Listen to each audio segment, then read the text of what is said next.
नमस्कार दोस्तों। आपका स्वागत करता हूं आप ही के यूट्यूब चैनल में। वीडियो को स्टार्ट करने से पहले आप सभी से रिक्वेस्ट करूंगा, अगर अभी तक आपने चैनल को सब्सक्राइब नहीं किया तो इससे request all P please channel को सब्सक्राइब कीजिए। तो चलिए स्टार्ट करते हैं, जहां पर देखिए आज आईपीओस के बारे में चेक करेंगे। जितने भी आईपीओ है उसको चेक करेंगे, किसमें शेयर होल्डर कोटा है, टाइमलाइन क्या है, इन सभी चीज़ों को चेक किया जाएगा। सबसे पहला है जो आईपीओ हम लोग डिस्कशन करेंगे, स्टार्ट करेंगे वो एनएससी के साथ। बिकॉज मच अवेटेड आईपीओ है, अच्छा खासा हाइप भी है एंड यहाँ पर बहुत लोग एक्सपेक्ट करें कि कब तक आएगा, टाइमलाइन सब जानना चाहते हैं। तो बताना चाहूँगा, देखिए एनएससी बोर्ड ने अप्रूव कर दिया है, बहुत लंबे समय से पेंडिंग था लिस्टिंग को लेकर के, बोर्ड से अप्रूवल मिल चुका है। साथ साथ अभी अगर चेक करेंगे तो इसका जो आईपीओ जाएगा उसका देखिए फेस वैल्यू रहेगा, एक रहेगा, ध्यान दीजिएगा। सभी का फेस वैल्यू अधिकतर 10 रहता है, इसका फेस वैल्यू 1 रहेगा। नेक्स्ट है इसमें जो आईपीओ आएगा उसमें देख सकते हैं थ्रू ऑफर फॉर सेल रहेगा, बाय एग्जिस्टिंग शेयर होल्डर रहेगा इसमें। और उसके अलावा अभी लेटेस्ट क्या हुआ है कि इन्हें एनओसी यानी नो ऑब्जेक्शन सर्टिफिकेट सेबी से मिल चुका है, तो सेबी से हरी झंडी मिल चुकी है। नेक्स्ट है ये आईपीओ जो आएगा, the proposed IPO will be an offer for sale by existing share holder with NSC equity shares, face value एक रहेगा, to be listed in one or more stock exchange में आपको देखने को मिल सकता है। Around 4.5% of NSC equity shares may come up for sale at current price, जिससे देखिए अभी सबको करंट प्राइस क्या बोल रहे हैं कि इसका आईपीओ का प्राइस 2,000 रुपये होगा, 2,000 पर शेयर का। The issue size could be approximately 23,000 crore का यहाँ पर निकल कर आ रहा है। लेकिन बताना चाहूँगा, देखिए ये 2,000 का प्राइस कहाँ से निकल कर आया। तो ये जो 2,000 का प्राइस जो आप करंटली जो सबको कोट कर रहे हैं कि आईपीओ का प्राइस होगा, ये गलत है। सबसे पहला चीज यहाँ पर अगर चेक कीजिएगा तो अनलिस्टेड मार्केट में इसका भाव करंटली चल रहा है 2075 का। अब एक चीज़ ध्यान दीजिएगा, इससे पहले अगर चेक करते तो एनएसडीएल का भी प्राइस हम लोगों ने चेक किया था, जो कि लिस्टिंग से कुछ समय पहले इसका प्राइस क्रैश करके 70% क्रैश करके लिस्टिंग हुआ था। उसी तरीके से अगर चेक करेंगे तो ग्रो का भी सिमिलर काइंड ऑफ थिंग आपको देखने को मिला था। तो देखिए अनलिस्टेड प्राइसेस को अनुमान लगाना गलत रहेगा। जब आरएचई फाइलिंग होगा तब आपको एग्जैक्टली पता चलेगा कि एग्जैक्ट प्राइस क्या रहेगा। तो ये बस अनुमान है, 2000 वगैरह के प्राइस में नहीं लिस्टिंग होगी, उससे हो सकता है कि 50% डिस्काउंटेड में आपको देखने को मिल सकता है। बिकॉज अगर ये रहेगा इसका पीवी रेशियो यानी कि वैल्यूएशन काफ़ी हाई हो जाएगा। इस चीज़ को समझिए आप। तो ये इस चीज़ को ध्यान दीजिएगा, थोड़ा रूम या भी स्पेस रहेगा ताकि जो लिस्टिंग जब हो तो वहाँ पर थोड़ा लोगों का पैसा बने। 50 हाई को चेक कीजिएगा तो 2400 का, लो को चेक कीजिएगा तो 1625 का निकल कर आ रहा है। तो मोस्ट ऑफ चांसेस से देखिए 1000 से 1500 के रेंज में इसका प्राइस रहना चाहिए, प्राइस में रहना चाहिए। फेस वैल्यू एक है, बुक वैल्यू 122.64 का, एंड मार्केट कैप देखिए 5,13,563 करोड़ का देखने को मिल रहा है, and price to book value 16.92 का देख सकते हैं। तो ये हो गया कंपनी एनएससी के बारे में। साथ ही साथ अभी देखिए according to familiar with the development, NSC is targeting the filing of DRHE by end March. तो अभी तक डीआरएचई फाइलिंग नहीं हुआ, सिर्फ सेबी से यहाँ पर देखिए एनओसी मिला है। डीआरएचई फाइलिंग होगा बाय एंड मार्च और अर्ली अप्रैल तक ये जा सकता है। If September quarter audited number are used, filing could happen by March. अगर सितंबर का नंबर लेंगे तो मार्च तक में फाइलिंग हो सकता है, और अगर मान लीजिए डिले होता है, it may happen in April with December quarter audited numbers में देखने को मिल सकता है। तो मोस्ट प्रोबेबल चांसेस है अप्रैल तक ये जा सकता है, ये इनका डीआरएच फाइलिंग। तो सेबी से एनओसी हाँ मिल चुका है, डीआरएच फाइलिंग नहीं हुआ है, आरएचई फाइलिंग नहीं हुआ है। टोटल टाइमलाइन कितना लग सकता है, तो 8 मंथ्स का यहाँ पर टाइमलाइन लग सकता है, 8 महीने तक ये जा सकता है। इस चीज़ को मैं बताना चाहूँगा, टोटल इतना टाइमलाइन है। क्योंकि देखिए आरएचपी फाइलिंग होगा, आरएचपी के बाद जो रहता है डीआरएचपी फाइलिंग होगा, डीआरएचपी होते होते 4 महीना, और भी 3-4 महीना आरएचपी फाइलिंग होते थे, 8 महीने तक का समय लग सकता है। नेक्स्ट है, इसमें ध्यान दीजिएगा इसमें कौन कौन बेच रहे हैं। तो टेमासेक एलआईसी जो रहता है, LIC are set to plan shares यहाँ पर अपने शेयर्स को बेच सकती है इन एनएससी आईपीओ। साथ साथ इसमें अगर चेक करें तो एलआईसी होल्ड करती है 10.72% stake in NSC, Temasek hold करती है 4.5%, और उसके अलावा एसबीआई कैपिटल होल्ड करती है 4.5%। देख सकते हैं with SBI stake is about 3.2%। ये पूरा परसेंट मैंने आपको बता दिया है। तो जब भी एलआईसी ये एनएससी का आईपीओ की बात होगी तो आप चेक कीजिएगा तो एसबीआई के शेयर में आपको तेजी देखने को मिल सकता है।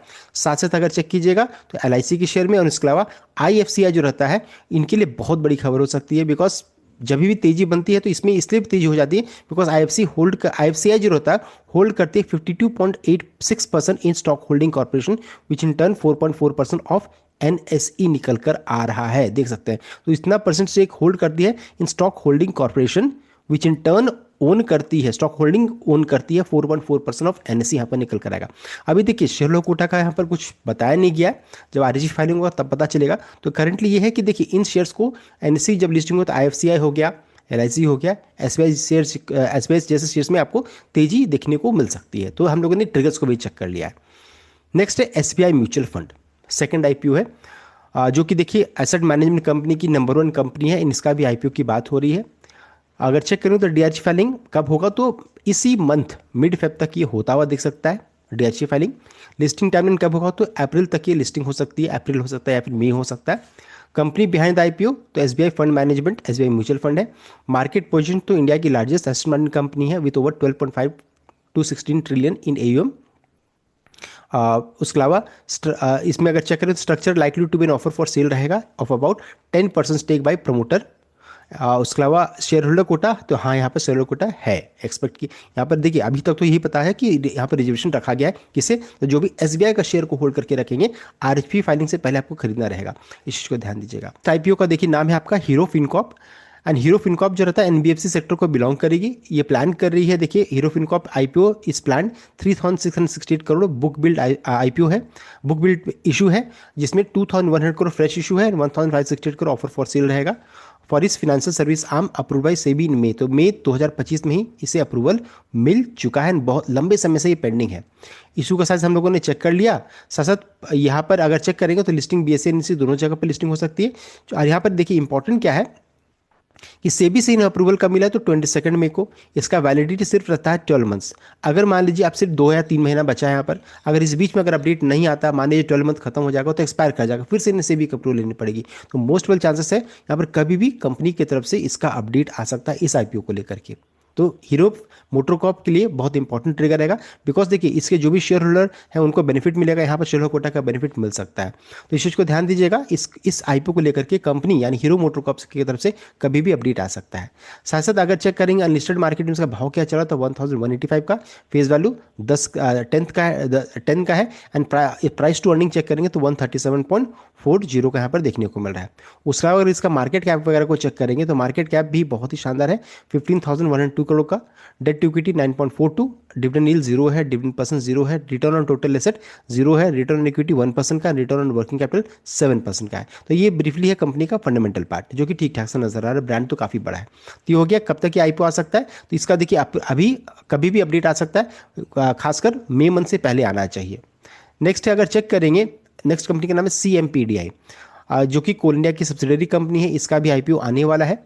और इसमें चेक करेंगे तो इशू क्या है, तो 100% ऑफर फॉर सेल रहेगा।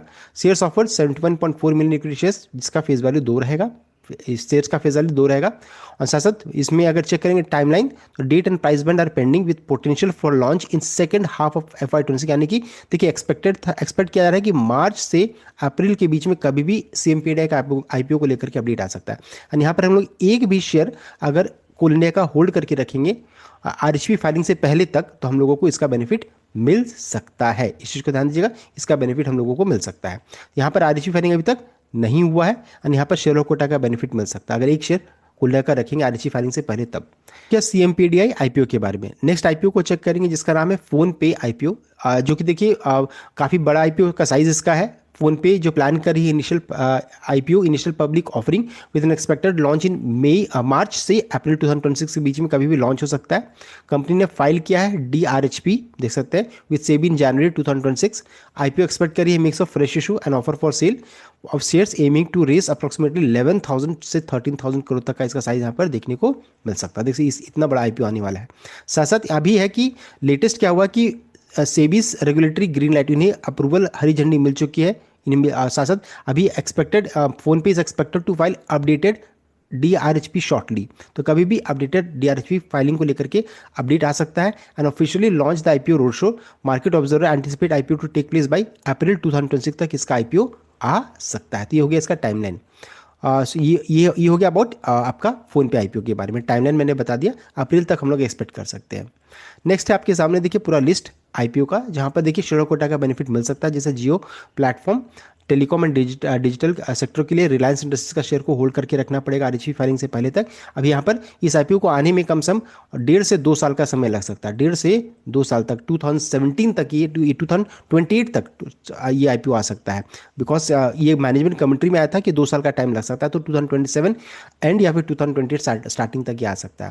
देन हीरो फिनकॉर्प हम लोगों ने चेक कर लिया, SBI म्यूचुअल फंड हम लोगों ने चेक कर लिया, NLC इंडिया रिन्यूएबल जो कि रिन्यूएबल एनर्जी सेक्टर के लिए है। एनएलसी इंडिया का शेयर को होल्ड करने की रखना पड़ेगा, यहाँ भी शेयर कोटा का बेनिफिट है। Indian gas gas exchange energy exchange के लिए है, इसका ये आईएक्स का शेयर को होल्ड करके रखने से आपको बेनिफिट मिल सकता है शेयर कोटा का।